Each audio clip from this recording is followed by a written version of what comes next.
Gimana ya rasanya bisa kadang-kadang ngerasain hidup cita rasa Louis Armstrong misalnya. Jangan terus-terusan sepultura kan ya. Kadang ada kondisi kita butuh semangat, kita butuh action yang benar-benar bikin kita itu survive dalam satu masalah. Tapi tidak selalu action dan semangat kita itu harus dalam keadaan rushing, dalam keadaan buru-buru, dalam keadaan panik. Banyak banget masalah yang bisa kita lewatin dengan sikap-sikap yang dalam tanda petik santai. Banyak banget konflik yang bisa kita lalui justru dengan sikap-sikap santai kita. Kalau semua konflik kita lalui dengan sikap-sikap panik, dengan sikap-sikap berlebihan, maka kayaknya ada kalanya konflik yang kita dapetin itu efeknya lebih besar dan bertambah rumit dengan sikap kita sendiri. Bisa konflik dengan orang tua, konfliknya mungkin salah paham atau udah agak kurang nyambung nih antara kita dengan orang tua. Orang tua punya angle kita juga punya pola pikir kita sendiri. Gak nyambung, gak usah masalah yang rumit, masalah milih jurusan aja kadang-kadang gak nyambung nih antara kita sama orang tua. Apalagi milih jodoh, itu kan pasti paling berat kan ya. Susah banget ngelawan dua hal yang sama-sama sakral. Satu, perasaan cinta, kan sakral banget tuh. Kedua lagi, perasaan orang tua. Ini konflik yang luar biasa nih. Gimana ngehadapin yang kayak gini-gini tapi dengan sikap yang tidak menambah masalah. Kalaupun tidak mengurangi, minimal tidak menambah masalah. Gimana kita tetap bisa santai, wales dalam kondisi-kondisi yang sulit kayak konflik tadi. Atau juga mungkin bagi yang udah nikah, walaupun di sini sedikit kayaknya, konflik sama pasangan. Memangnya selalu konflik itu bisa kita lalui ketika saling bersih tegang? Memangnya konflik itu selalu bisa kita lalui dengan berdebat? Walaupun ada kalanya debat itu bisa memperbaiki keadaan, memperjelas situasi, atau minimal klarifikasi terhadap hal-hal yang mungkin tidak diketahui. Tapi lebih banyaknya justru masalah-masalah pribadi dilalui itu bukan dengan berdebat, justru dengan diam. Bukan dengan berdebat, justru dengan mendoakan di dalam doa masing-masing. Bukan dengan debat, justru dengan muhasabah diri, dengan menenangkan diri. Sehingga Nabi kan mengajarkan kalau kita marah, berdiri suruh duduk. Bukan berdiri suruh lari kan ya, berdiri suruh duduk. Atau dalam keadaan marah disuruh berwudu. Ini tips-tips teknis yang nilainya sebetulnya sama aja. Berusaha untuk menenangkan diri dan melewati suatu masalah itu bukan dengan kepanikan, bukan dengan emosi yang membara. Nah, bisa nggak kita ngelalui hal-hal yang kayak gini? Atau dengan teman yang sama-sama sedang bersaing ngecengin seseorang yang sangat istimewa. Bisa nggak fair play lah ya? Gimana caranya? Apalagi beda sekolah. Bisa nggak dengan sikap woles kita menghindari tawuran? Dengan sikap woles kita nggak ada lagi perang antar kampus atau antar sekolah. Ini semuanya diajarkan oleh Al-Quran, walaupun dengan contoh kasus yang berbeda-beda. Bahkan yang diangkat oleh Al-Quran, kasusnya lebih berat loh dari konflik atau masalah yang kita hadapi. Termasuk yang dicontohkan Nabi di dalam keluarga beliau. Saya sering banget ngisahin kisah keluarga Nabi di mana sikap woles Nabi itu justru nyelesain masalah sama istrinya. Kadang kita berpikir ketika ada konflik antara kita dengan seseorang, sikap tegas kita, sikap keras kita, sikap belak-belakan kita itu bisa mengklirkan masalah. Tapi seringkali ternyata justru memperunyam masalah. Gimana harusnya? Masa saya diam aja? Kadang diam itulah penyelesaiannya. Kadang ya, nggak selalu. Tapi kita kadang malas menggunakan kartu ini nih, kartu diam, kartu muhasabah diri, dan kartu doa. Begitu ada masalah sama seseorang, kita diam, kita wudhu, terus kita sholat, habis sholat kita doain dia. Sebutin namanya. Nanti coba rasain bedanya suasana hati kita tentang dia sebelum dan sesudah doa, before dan after. Mungkin selama ini karena kenapa kita agak susah untuk recovery, susah untuk bisa nyaman lagi dengan orang yang punya konflik sama kita. Mungkin kita nggak pernah nyebutin nama dia di dalam doa kita. Hanya doa untuk diri sendiri doang nih. Ya Allah sabarkan saya, sabarkan saya. Coba ditambah, ya Allah sabarkan saya. Ya Allah sayangi saudara saya Fulan bin Fulan. Mungkin dia nggak sengaja, maafin dia. Kalau dia benar, maafin saya. Sebutin namanya. Lalu coba rasain bedanya perasaan kita tentang dia before dan after kita berdoa dengan nama itu. Kadang kartu ini bisa benar-benar menyelesaikan masalah kita secara amazing, secara ajaib yang kita nggak pernah mikir gitu bisa selesai. Dan Nabi mencontohkan buat kita gimana Wallace itu benar-benar bisa menyelesaikan masalah, terutama masalah-masalah yang hubungannya dengan pribadi. Beda lagi nanti kalau masalah negara, masalah agama kan setiap urusan itu ada sikapnya. Tapi kalau dalam masalah pribadi saya kira sikap Wallace ini paling dominan yang harus kita sering gunain. Contoh yang saya pernah cerita Wallace-nya Nabi kepada istri-istri beliau, salah satunya kepada Aisyah. Pas Aisyah cemburu. Ketika Aisyah lagi cemburu, marah-marah, terus minta diantarkan ke rumah Abu Bakar kan? Nabi cuma bilang ya udah saya antarin ya, malah mau dianterin. Aisyah juga mau bilang enggak, bingung gitu. Karena keluar rumah sendiri mungkin malam-malam agak susah, mending dianterin sama suami. Ya udah deh, dalam keadaan marah Aisyah pun berkomunikasi sama Nabi. Ya udah saya anterin ya. Ya udah nggak apa-apa, tapi marah gitu, dianterin. Naik ke atas kuda, Nabi memberikan lututnya sebagai pijakan bagi Aisyah dalam keadaan marah. Apakah Nabi tidak marah? Mungkin Nabi juga marah, mungkin Nabi juga tersinggung dengan sikap Aisyah, tapi tetap bisa ngejaga emosinya dengan sangat Wallace. Nabi jongkok, terus meletakkan lututnya di depan Aisyah, tangannya diberikan. Coba gimana cewek teh digituin? Apa nggak kelepek-kelepek ya? Lagi mana nih Aisyah? Mau naik sendiri ke atas kuda, susah. Mau pakai bangku nyari-nyari dulu. Ya udah deh, apa yang ada di depan ya udah pegangan tangan. Sentuhan itu menurut beberapa penelitian memberikan efek luar biasa secara psikis kan ya. Sehingga ada, saya pernah baca artikel nih. Entah kebaca entah sengaja nyari ya. Ternyata pelukan itu memberi efek yang luar biasa kepada pasangan atau kepada anak. Sehingga minimal kita harus memeluk pasangan kita. Maaf ya, nanti dipraktekin ya. Minimal dalam sehari kita memeluk pasangan kita 20 detik. Minimal. Dan saya mah kayaknya lebih dah itu mah. Minimal 20 detik. 20 detik ini sekali meluk ya. Bukan sekali meluk sedetik terus 20 kali, nggak ngaruh juga sih. Satu kali meluk 20 detik, itu ngefek. Nah, Nabi meletakkan kakinya, lututnya untuk jadi pijakan buat Aisyah, memberikan tangannya, sentuhan tangan, kemudian diangkat naik ke atas onta atau keledai atau kuda, jalan ke rumah Abu Bakar. Sampai di rumah Abu Bakar, Nabi dengan santainya nanya kepada Aisyah, Aisyah boleh nggak saya ngomong lebih dulu? Akhirnya Aisyah bilang boleh, tapi jangan ngomong kecuali yang benar ya. Lagi marah Aisyah teh. Nabi Wallace, yang nggak Wallace justru Abu Bakar. Abu Bakar marah, mukulin Aisyah di bagian pundaknya, pukulan yang tidak melukai. Dipukul sama Abu Bakar. Ya Aisyah, kenapa kamu bicara kayak gitu kepada suami kamu dan dia adalah Rasulullah? Allah aja percaya sama dia, masa kamu enggak? Terus Nabi menengahi gitu. Kata Nabi, ya Abu Bakar, saya tidak ngantar istri saya ke sini untuk kamu sakiti. Kalau kayak gini mending saya pulang aja. Maaf ya Rasulullah, maaf. Akhirnya Abu Bakar minta maaf.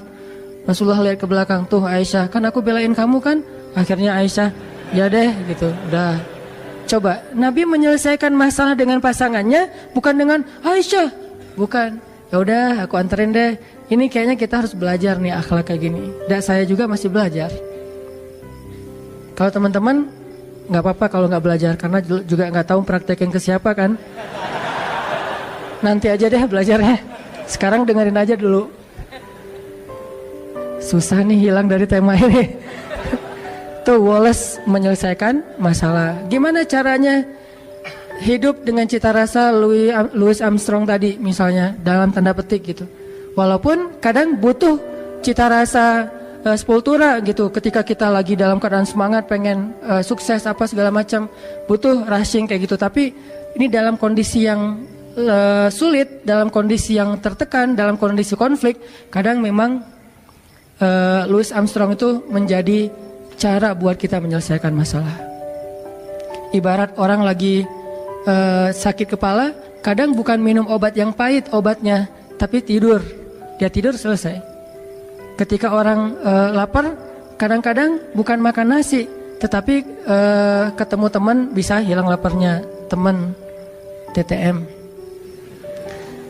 Nah, ini semuanya masuk dalam materi tentang gimana punya sifat yang wikor. Wikor itu atau sakinah, sakinatun wakor. Gimana itu? Contohnya dalam sholat. Nabi mengajarkan kita tentang Wallace justru dengan praktek sholat. Gimana Wallace dalam sholat? Salah satunya adalah ajaran Nabi, kalau kita datang ke masjid dan kita mendengar di masjid orang udah mulai sholat, imam udah takbir, maka jalanlah dalam keadaan sakinatun wakor, dalam keadaan tenang dan gak usah terburu-buru.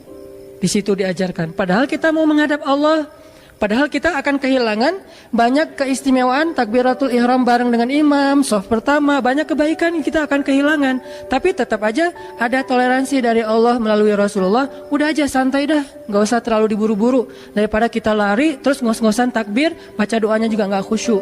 Ternyata justru kualitas didapatkan dengan sakinatun wakar, dengan dalam keadaan sakinah, santai, tenang.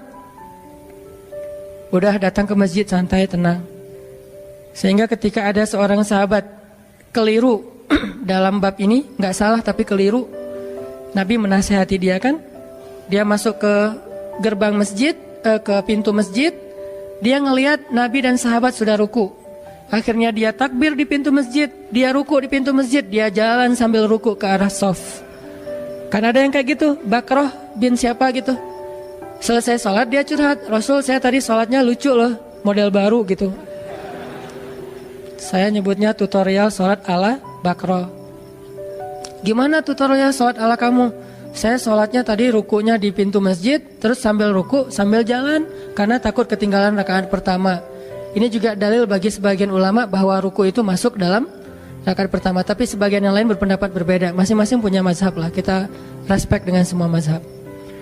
Nah, Nabi ngasih tahu, ya udah besok-besok jangan gitu lagi ya. Coba. Nabi juga ngasih taunya Wallace tapi nyelesain masalah, bukan Wallace diam pasif ya. Wallace tapi nyelesain masalah, nggak marah-marah. Apaan kamu nih sholat kok dibuat-buat, kan saya nggak pernah ngajarin, dasar bid'ah. Nggak pernah Nabi ngomong kayak gitu. Santai aja ngomongnya tuh. Nggak usah tarik deh gitu ya. Biasa aja, nggak usah nyolot kalau bahasa anak ini mah. Ternyata Nabi juga nggak nyolot dalam masalah-masalah sepele kayak gini. Nabi cuma bilang, ya udah besok-besok jangan diulang ya. Kalimat inilah yang membuat para sahabat para ulama beda pendapat. Ada yang bilang, oh berarti itu nggak boleh. Jadi harus ditambah 1 rakaat, nggak boleh kayak gitu. Ada yang bilang, oh itu boleh, cuman makruh. Buktinya Nabi mengatakan, ya udah besok-besok jangan diulang. Seandainya nggak sah, pasti Nabi suruh ulang. Jadi beda pendapat di antara ulama. Yang jelas teksnya mah kurang lebih Nabi itu Wallace banget menyelesaikan masalah. Ada sahabat yang lebih ekstrim lagi nih, Wallace-nya Nabi dalam dakwah kepada laki-laki Badui yang buang air kecil di masjid. Itu kan simbol Wallace Nabi paling keren tuh. Walaupun saya ngebahas hadis ini, jangan berpikir saya mampu kayak gitu. Kayaknya nggak mampu. Bayangin masjid, bukan masjid yang dibangun orang terus kita datang, enggak. Masjid yang kita bangun dari nol, jerih payah kita banget nih. Kita datang dari Mekah ke Madinah, di Madinah tuh belum ada apa-apa. Kita bangun masjid itu dari nol banget. Kita bangun gotong royong, udah jadi masjidnya, tikar-tikarnya udah digelarin, duduk dengan para sahabat, udah capek lelah istirahat. Tiba-tiba datang seorang laki-laki yang entah dari mana, gak jelas, gak dikenal, main buang air kecil aja tuh di pojok masjid. Dia kira ini toilet umum, main buang aja di situ. Sahabat ngeliat itu sekelas Umar udah ngeluarin pedang tuh. Umar udah sap langsung, hampir digini-giniin sama Umar. Wah, ini nggak tahu nih. Umar udah ngeluarin pedang. Sahabat-sahabat lain udah merah mukanya, udah mau digebukin aja udah merah-merah. Nabi yang paling mencintai masjid di antara semua umat Islam. Jadi jangan bilang misalnya, Nabi bisa kayak gitu berarti biasa-biasa aja perasaannya dengan masjid. Enggak, Nabi itu paling cinta rumah Allah. Buktinya beliau paling lama kalau itikaf. Mana pernah kita itikaf Ramadan 30 hari atau 29 hari. Nabi pernah banget Ramadan itikafnya full. Nggak usah ada masjid, belum ada masjid aja Nabi itikaf di Gua Hiro sebelum jadi Nabi. Jadi Nabi itu cinta banget dengan rumah ibadah, cinta banget dengan rumah Allah. Sehingga ketika ada yang menistakan rumah Allah itu pasti paling marah duluan Nabi teh. Karena hati beliau paling bersih. Kenapa Nabi bisa woles? Karena itulah yang diajarkan Allah. Akhirnya Nabi bilang, udah woles saja sahabat-sahabat, santai-santai, tunggu sampai dia selesai. Jangan ganggu dia, karena kalau kita ganggu dia nanti jadi penyakit. Bayangin baru setengah diganggu kan jadi penyakit ya. Tunggu, biarin dia sampai selesai. Kalau belum mungkin dihalau, tapi karena udah terlanjur ya udah beresin aja dulu. Udah beres, baru Nabi minta tolong, ada beberapa orang sahabat ngambil air, disiram, dibersihin, beres. Orangnya dipanggil sama Nabi. Siapa namanya? Senyum malah tuh coba. Jadi kalau kita belajar Islam rajinnya justru cemberut, kita ini nggak ikut sunnah Nabi. Kalau makin kita belajar Islam makin rajin senyum, berarti kita ikut sunnah Nabi. Karena sunnah Nabi yang paling luar biasa itu senyum. Bahkan kepada orang yang nggak ngerti, disenyumin sama Nabi. Siapa namanya? Kenalan. Coba lihat KTP-nya, SIM dan segala macam. Bahasa kita. Nah, ini mah kita ya. Ambil kenalan, udah ngobrol-ngobrol baik. Akhirnya Nabi ngasih tahu, ini tuh rumah ibadah. Kami mensucikan tempat ini karena kami di sini menyembah Allah Subhanahu wa taala. Jangankan buang air, bahkan sampah aja kami pungut dari sini. Kan ada hadis kalau misalnya kita ngelihat sampah sekecil apapun di masjid, masukin ke kantong nanti dibuang di luar kalau itu bukan najis gitu kan. Nah, sampah aja nggak boleh ada di dalam rumah Allah. Tadi kamu mungkin karena nggak tahu ya, gitu-gitu deh bahasa kurang lebih. Oh itu ya, maaf saya salah tempat berarti dan segala macam, dia nggak enak hati gitu. Ya udah nggak apa-apa, dinasehatin. Lama-lama malah masuk Islam. Udah mungkin dia sengaja ngetes kali itu. Cuman agak ekstrem sih ngetesnya, mulanya gitu. Pengen hijrah, maaf, buang air kecil di masjid dulu.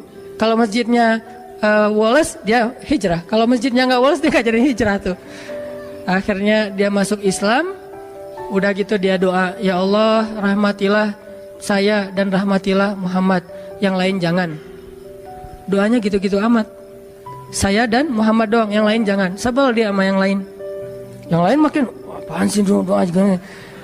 Kata Nabi, jangan gitu. Kalau doa mintalah kebaikan buat semuanya, karena kamu akan mendapatkan kebaikan sebanyak yang kamu doakan. Oh gitu, ya Allah rahmatilah saya, rahmatilah Muhammad, dan rahmati juga orang-orang di sekeliling saya. Baru yang lain geleng-geleng. Bener ya, Nabi luar biasa. Bisa mengubah kutub hanya dengan sikap wolesnya. Bukankah ada sahabat yang masuk Islam itu justru gara-gara Nabi juga menunjukkan sikap woles ketika dia marah-marah? Dia tuh pengen bunuh Nabi nih, nanti cari ya namanya siapa. Dia pengen bunuh Nabi, ketangkap sama para sahabat, diikat di masjid, di tiang masjid. Setiap kali Nabi datang ke masjid, Nabi selalu menyapa dia. Gimana kabarnya? Tahu, kata dia. Oh ya udah, masuk. Besok datang lagi, Nabi ini kayak udah tahu orang diikat, tanya kabar gitu ya. Gimana kabarnya hari ini, udah makan belum? Tahu orang lagi diikat gini, nanya kabar, marah. Nabi bawa makanan, nih ada korma, tapi nggak diracun, korma aja. Korma air, Nabi ngasih dia air, tapi diikat tetap diikat. Kenapa kok bisa gitu? Karena hak agama, tetap hak agama nggak boleh kita curangin. Kalau kita mencurangi hukum Allah, berarti kita zalimnya ke Allah. Karena kita terlalu ngeringanin, terlalu nggak tegaan, akhirnya kita mencurangi hukum Allah. Tapi jangan sampai kita menjalankan hukum Allah sambil mencurangi hamba Allah. Nih, inilah indahnya Islam, pertengahan banget nih. Tegas, tapi nggak zalim. Ada orang yang tegas, keras, zalim. Ada yang terlalu lemah, akhirnya jadi kezaliman merajalela. Nah, Nabi tetap mengikat dia di tiang masjid, tapi dikasih makan. Dan makan itu, makanan yang Nabi makan bukan sisa. Dikasih minum, disapa, diperhatikan kalau lagi malam pakaiin selimut biar nggak kedinginan. Tapi tetap diikat di masjid. Dia bisa duduk sambil tidur sambil duduk di tiang masjid. Lama-lama setelah Nabi berkali-kali menunjukkan sikap Wallace yang luar biasa, akhirnya dia membalas sapaan Nabi. Nabi japri dia, udah bukan dirit lagi sekarang, dibalas. Mulai typing dia teh. Tadi dirit juga enggak, di blok malah. Tapi Nabi ngirim aja terus.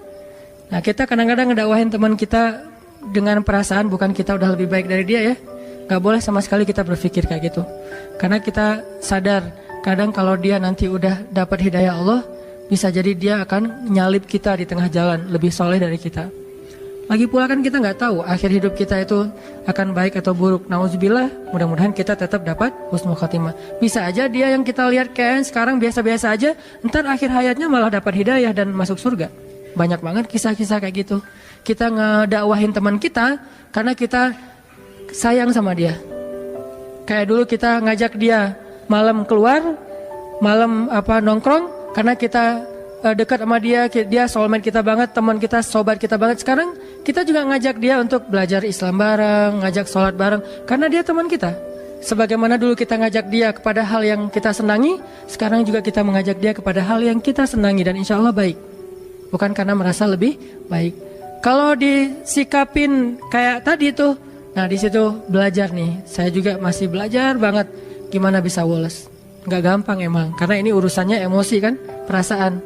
Kalau urusannya logika doang sih bisa, tapi kalau udah perasaan kadang-kadang subjektif, egois sih kadang-kadang kita mah. Nabi bisa menekan perasaan itu, sehingga Nabi menunjukkan sikap paling baik.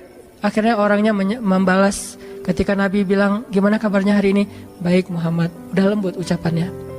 Udah pakai emoticon senyum. Oh udah beda nih. Tadi kan gak ada gitu-gituan. Setelah dia udah mulai baik ucapannya, Nabi bilang ke sahabat, lepaskan ikatan dia, dilepasin. Udah dilepaskan, Nabi ngobrol sama dia. Akhirnya dia bilang, dia ingin kembali kepada kaumnya. Ingin mengambil tebusan. Dan hebatnya Nabi, percaya lagi sama dia tuh. Nabi memberikan kepercayaan itu sebagai bentuk menunjukkan sikap Nabi yang luar biasa. Orang yang pengen bunuh Nabi malah ketika berjanji akan mengambil tebusan terhadap dirinya, karena kan suasana perang berarti harus menebus ya. Nabi percaya, udah pulang aja. Kalau kamu menebus, datanglah kembali. Cuman sebelum dia pulang, Nabi nyuruh dia mandi. Nah ini ada pelajaran juga. Ternyata mandi itu bukan soal ketika kita mau malam mingguan doang. Mau ke masjid juga kita sebaiknya mandi walaupun bukan hari Jumat. Dan ini bukan hal wajib sih. Kenapa? Ternyata mandi itu memberi efek dapat hidayah. Dia mandi seperti orang mandi junub, mandi besar. Setelah selesai mandi, tiba-tiba dia dapat hidayah. Baru dia syahadat, dia masuk Islam, dia pulang ke kaumnya, dia dakwahin kaumnya. Lewat mandi Allah memberikan. Kenapa dia bisa dapat hidayah setelah mandi? Sempurna hidayahnya. Kalau sebelum mandi, dia dapat respect dulu kepada Islam, interest dulu kepada Islam. Tapi puncaknya setelah mandi. Kenapa? Allah suka kepada orang yang bersih. Akhirnya dia dapat hidayah dan seterusnya. Ini sikap-sikap Nabi yang luar biasa Wallace terhadap orang lain.